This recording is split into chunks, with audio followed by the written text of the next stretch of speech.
ó tún rúgbó bọ̀ o. Àrùn COVID-19 ó ti wà ní Nàìjíríà. Ẹni tó jẹ́ mínísítà fún ètò ìlera ní orílẹ̀-èdè yìí, ọ̀jọ̀gbọ́n Ali Pate, ó ní irọ́ ni àwọn ènìyàn ń pa wípé ìròyìn ẹlẹ́jẹ̀ ni.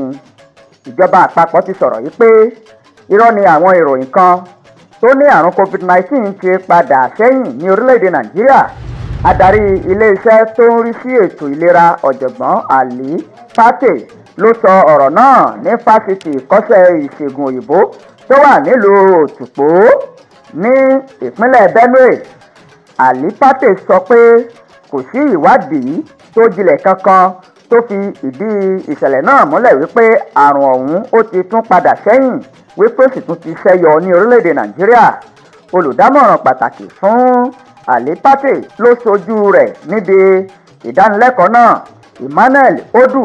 Ó sọ wípé àrùn bíi COVID-19 kì í ṣe èyí tí àwọn ènìyàn yóò máa gbé ìròyìn rẹ̀ káàkiri láláì fi ẹ̀rí tó jinlẹ̀ múlẹ̀ nípa ìwádìí ìmọ̀ ìjìnlẹ̀. Ó ní ìwádìí ìmọ̀ ìjìnlẹ̀ sáyẹ́ǹsì ni a fi ń ṣe àyẹ̀wò COVID-19, kì í ṣe nǹkan tí ènìyàn kan yóò kàn máa gbé ìròyìn ẹlẹ́jẹ̀ rẹ̀ káàkiri wípé àrùn náà tún ti padà sẹ́yìn ní orílẹ̀-èdè yìí.